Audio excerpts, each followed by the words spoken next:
আসসালামু আলাইকুম রহমতুল্লাহ। আমরা 3 দফা দাবি নিয়ে আজকে স্বরাষ্ট্র মন্ত্রণালয় ঘেরাও করেছি। ইতিমধ্যে আমাদের একটি মিটিং হয়েছে। আমরা আমাদের দাবিগুলো আপনাদের সামনে উত্থাপন করছি। আমাদের 1 নম্বর দাবি, আমাদের ভাই উসমান হাদির উপর গুলিবর্ষণের সঙ্গে জড়িত প্রত্যক্ষ হামলাকারী, পরিকল্পনাকারী ও সহায়তাকারী সকল সন্ত্রাসীদেরকে গ্রেপ্তার করতে হবে। গোয়েন্দা সংস্থা সহ রাষ্ট্রের সকল সংশ্লিষ্ট অর্গানকে দ্রুত জবাবদিহির আওতায় নিয়ে আসতে হবে এবং যাদের গাফলতি প্রমাণিত হবে তাদের বিচারের মুখোমুখি করতে হবে। একই সঙ্গে যারা এই হামলাকে সমর্থন জুগিয়েছে, হাদি ভাই এবং জুলাই বিপ্লবীদের হত্যাযোগ্য করে তুলেছে, সেই কালচারাল ফেসিস্টদেরকে সামাজিকভাবে বয়কট করতে হবে। এইসব ব্যবস্থা অনতিবিলম্বে দৃশ্যমান করতে হবে। 2 নম্বর দাবি, আগামী 48 ঘন্টার মধ্যে নিষিদ্ধ লীগের বিরুদ্ধে এলাকাভিত্তিক চিরুনি অভিযান শুরু করতে হবে। নিষিদ্ধ ঘোষিত সংগঠনের বিভিন্ন স্তরের সকল সন্ত্রাসীদেরকে গ্রেপ্তার করতে হবে এবং সব ধরনের অবৈধ অস্ত্র উদ্ধার করতে হবে। এই বিষয়ে সরকারের অবহেলা আমরা সহ্য করব না। 3 নম্বর দাবি, ভারতীয় আধিপত্যবাদের বিরুদ্ধে প্রথম ও অপরিহার্য পদক্ষেপ হিসেবে খুনি হাসিনাকে দেশে ফিরিয়ে এনে তার বিরুদ্ধে মানবতা বিরোধী অপরাধে প্রদত্ত রায় কার্যকর করতে হবে। গণহত্যাকারী সন্ত্রাসীদের আশ্রয় দেওয়ার প্রতিবাদে ভারতের সঙ্গে কূটনৈতিক সম্পর্ক পুনর্বিবেচনা করতে হবে। অভিযুক্তদের ফেরত না দেওয়ার পূর্ব পর্যন্ত কূটনৈতিক সম্পর্ক স্বাভাবিক করা যাবে না। এই দাবি অনতিবিলম্বে না মানা হলে এবং আইন শৃঙ্খলা পরিস্থিতি দৃশ্যমান পরিবর্তন না দেখাতে পারলে স্বরাষ্ট্র উপদেষ্টা, আইন উপদেষ্টা এবং পররাষ্ট্র উপদেষ্টাকে পদত্যাগ করতে হবে। এই 3 দফা দাবি আমরা জানিয়েছি এবং একই সাথে আমরা গতকাল থেকে বাংলাদেশের সকল ছাত্র সংগঠন, সিভিল সোসাইটি, সাংবাদিক এবং জুলাইয়ে যে সমস্ত সংগঠনগুলো তৈরি হয়েছে, জুলাইয়ের যারা আমাদের সহযোদ্ধা ছিল, আমরা সবার সাথে গতকাল থেকে যোগাযোগ করছি, মিটিং করছি। ছাত্রদল, ছাত্র শিবির, ইন্ডিপেন্ডেন্ট অ্যাক্টিভিস্ট এবং বামপন্থী সংগঠন, ইসলামিক সংগঠন এবং সব ধরনের নাগরিক, ছাত্র এবং নাগরিকদের সাথে আমরা যোগাযোগ করেছি।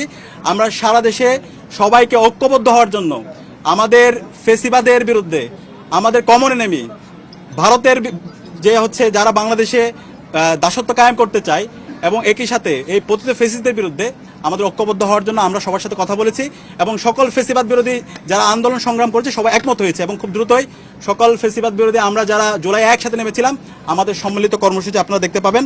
এবং একই সাথে আমরা সারা দেশের মুক্তিকামী ছাত্র জনতাকে আহ্বান করছি, আমাদের প্রত্যেকটা পাড়ায় পাড়ায়, প্রত্যেকটা ওয়ার্ডে ওয়ার্ডে আমরা যেন দেশের আমাদের নাগরিকদের নিরাপত্তা নিশ্চিত করার জন্য আইন শৃঙ্খলা রক্ষায় আমরা যেন গণকমিটি গঠন করি, যে গণকমিটির মাধ্যমে যারা ফেসিবাদের দূষর আছে, খুনি হাসিনা এবং তার দূষর, নিষিদ্ধ ছাত্রলীগ, যুবলীগ, সন্ত্রাসীদেরকে আইডেন্টিফাই করে তাদেরকে যেন থানায় দেওয়া হয় এবং তাদের বিরুদ্ধে যেন ব্যবস্থা নেওয়া হয়। এবং সেই জায়গায় স্বরাষ্ট্র মন্ত্রণালয় নিশ্চিত করেছেন আমাদের যে গণকমিটি গঠিত হবে তাদেরকে সার্বিকভাবে আইন শৃঙ্খলা রক্ষাকারী বাহিনী তাদেরকে সহযোগিতা করবে। এবং যেই দিল্লি আজকে খুনি হাসিনা এবং তার দূষরদেরকে, সন্ত্রাসীদেরকে আশ্রয় দিচ্ছে এবং দিল্লি থেকে আমাদের বাংলাদেশকে বিভিন্নভাবে উত্তপ্ত করার চেষ্টা করা হচ্ছে, সেই দিল্লির সাথে আমাদের যে পররাষ্ট্র মন্ত্রণালয় আছে, পররাষ্ট্র মন্ত্রণালয়ের কূটনৈতিকভাবে তাদের বিরুদ্ধে আমাদের যে সম্পর্ক সেটাকে পুনর্বিবেচনা করতে হবে। এবং আজকে আমাদের আরেকটি বিষয় আমরা নিন্দা জানাচ্ছি, প্রধান নির্বাচন কমিশনার সে আজকে একটা মন্তব্য করেছে, যে মন্তব্যে সে বলেছে উসমান হাদির উপর যেই হামলা হয়েছে সেটা একটা বিচ্ছিন্ন ঘটনা। আমরা পুরো ছাত্র জনতার পক্ষ থেকে আমরা এই ধরনের মন্তব্যের তীব্র নিন্দা এবং ঘৃণা জ্ঞাপন করছি। আমরা দ্রুত অনুরোধ করব প্রধান নির্বাচন কমিশনারকে, আপনি দ্রুত আপনারা এই বক্তব্য প্রত্যাহার করেন এবং সেটার জন্য জাতির কাছে ক্ষমা চেয়ে আপনার জায়গা থেকে আপনি দায়িত্বশীল আচরণ করেন। তফসিল ঘোষণার পর থেকে আমরা চাই এই দেশের সকল নাগরিকরা একটা সুস্থ পরিবেশে নির্বাচন এবং ভোট দেওয়ার জন্য, সুতরাং ফ্রি ফেয়ার ক্রেডিবল ইলেকশন করার জন্য নির্বাচন কমিশনার থেকে শুরু করে আইন শৃঙ্খলা রক্ষাকারী বাহিনী সবার দায়িত্বশীল আচরণ করা দরকার।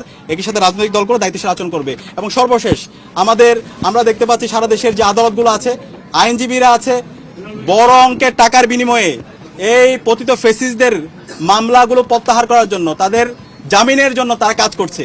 আমরা ছাত্র সমাজের পক্ষ থেকে হুঁশিয়ার করছি, এই যারা গণহত্যাকারী এবং শিশু হত্যাকারী এবং যারা আমাদের ভাই বোনদেরকে মেরে রক্তাক্ত করেছে, এই সন্ত্রাসীদের পক্ষে যারা অবস্থান নেবে তাদেরকে আমরা সামাজিকভাবে বয়কট করব এবং তাদের তালিকা আমরা সামাজিকভাবে সবাইকে জানিয়ে দেব। এই জায়গায় এই অপরাধীদের বিচারের প্রশ্নে, খুনি হাসিনার বিচারের প্রশ্নে, নিষিদ্ধ ঘোষিত ছাত্রলীগ, যুবলীগ, আওয়ামী লীগের বিচারের প্রশ্নে এবং এই দিল্লির দাসত্বের বিরুদ্ধে আমাদের একটা জাতীয় ঐক্যমত দরকার।